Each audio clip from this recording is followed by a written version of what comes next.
Shalom pemirsa yang diberkati Tuhan, bertemu kembali dalam seri pelajaran Sekolah Sabat. Sebelum memulai pelajaran Sekolah Sabat kita, mari kita berdoa. Tuhan Allah Bapa kami yang bertahta dalam kerajaan sorga, terima kasih atas segala berkat-Mu. Sekarang kami akan mempelajari firman-Mu, kiranya kami dapat diberkati oleh Roh Kudus-Mu agar kami dapat mengerti dan dapat melakukannya. Inilah doa kami ya Bapa, dalam nama Tuhan Yesus Kristus, kami berdoa dan mengucap syukur kepadamu. Amin. Pelajaran Sekolah Sabat kita hari Senin 7 Oktober 2024 berjudul Sungguh Dia Adalah Nabi. Bapak Ibu Saudara sekalian, bacalah Yohanes 6 ayat 14, 15, 26 sampai 36. Ketika orang-orang itu melihat mukjizat yang telah diadakannya, mereka berkata, "Dia ini adalah benar-benar nabi yang akan datang ke dalam dunia." Karena Yesus tahu bahwa mereka hendak datang dan hendak membawa dia dengan paksa. Untuk menjadikan dia raja, ia menyingkir pula ke gunung seorang diri. Yesus menjawab mereka, "Aku berkata kepadamu, sesungguhnya kamu mencari aku bukan karena kamu telah melihat tanda-tanda, melainkan karena kamu telah makan roti itu dan kamu kenyang. Bekerjalah, bukan untuk makanan yang akan dapat binasa, melainkan untuk makanan yang bertahan sampai kepada hidup yang kekal, yang akan diberikan Anak Manusia kepadamu.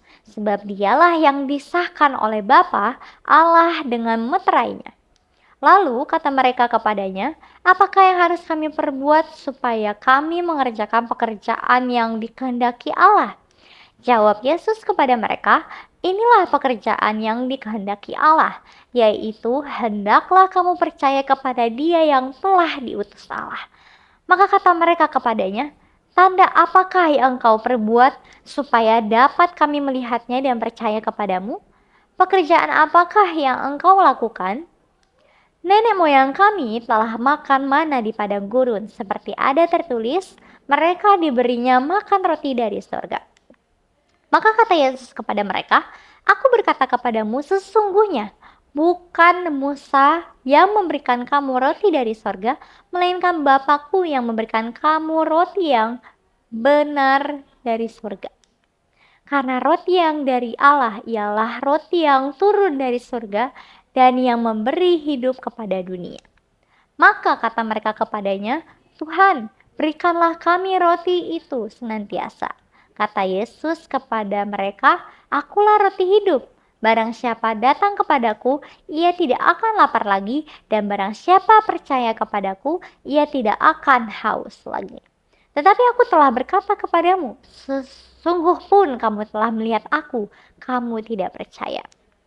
Saudaraku sekalian, bagaimanakah tanggapan orang banyak terhadap mukjizatnya, dan bagaimanakah Yesus menggunakan mukjizat itu untuk menunjukkan kepada mereka siapa dirinya? Orang-orang Yudea menantikan seorang Mesias duniawi yang akan membebaskan mereka dari penindasan kekaisaran Romawi. Dua hal yang paling sulit yang dihadapi dalam perang adalah memberi makan pasukan dan merawat mereka yang terluka dan gugur. Dengan mukjizat-mukjizatnya, Yesus menunjukkan bahwa Dia dapat melakukan keduanya. Tetapi bukan itu alasan mengapa Yesus datang, dan bukan itu juga tujuan mukjizatnya. Sebaliknya, kisah tentang pemberian makan kepada 5.000 orang memberikan kesempatan untuk menggambarkan bahwa Yesus adalah roti hidup, bahwa Allah sendiri telah turun dari surga. Dalam Yohanes 6 ayat 35 dikatakan, "Akulah roti hidup," katanya, "barang siapa datang kepadaku, ia tidak akan lapar lagi." Ini adalah yang pertama dari 7 pernyataan akulah dalam Injil Yohanes, di mana kata akulah dihubungkan dengan beberapa predikat, yaitu roti hidup dalam Yohanes 6 ayat 35, kemudian ada terang dunia Yohanes 8 ayat 12, pintu dalam Yohanes 10 ayat 7 dan 9, kata gembala yang baik Yohanes 10 ayat 11 dan 14, kebangkitan dan hidup Yohanes 11 ayat 25, jalan dan kebenaran dan hidup Yohanes 14 ayat 6, pokok anggur yang benar, lalu Yohanes 15 ayat 1 dan 5. Masing-masing menunjukkan pada kebenaran penting tentang Yesus.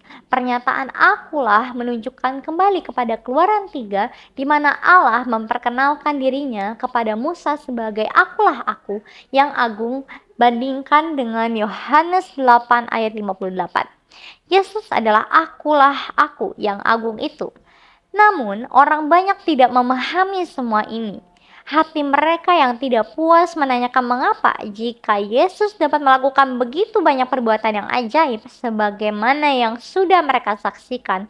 Tidak dapatkah ia memberikan kesehatan, kekuatan, dan kekayaan kepada sekalian umatnya, melepaskan mereka dari para penindas, serta mengangkat mereka kepada kuasa dan kehormatan? Kenyataan bahwa ia mengaku diutus oleh Allah namun enggan dijadikan Raja Israel sungguh merupakan rahasia yang tidak dapat mereka duga. Penolakannya disalah tafsirkan. Tetapi banyak orang menarik kesimpulan bahwa ia tidak berani menyatakan tuntutannya karena ia sendiri menyaksikan sifat ilahi yang menjadi ciri tugasnya. Dengan demikian, mereka membuka hati terhadap sifat tidak percaya dan benih yang telah ditaburkan oleh setan membuahkan yang sejenisnya dalam salah pengertian dan kegagalan. Terdapat dalam Ellen G. White, Alpha dan Omega Jilid 5 halaman 415. Bapak Ibu sekalian, mereka mencari keuntungan materi dan bukannya kebenaran yang bertahan hingga kehidupan kekal. Ini berpotensi jebakan yang kita hadapi jika kita tidak berhati-hati.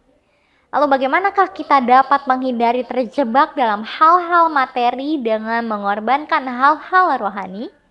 Dengan mengorbankan hal-hal rohani, Tuhan memberkati. Mari kita bersatu dalam doa.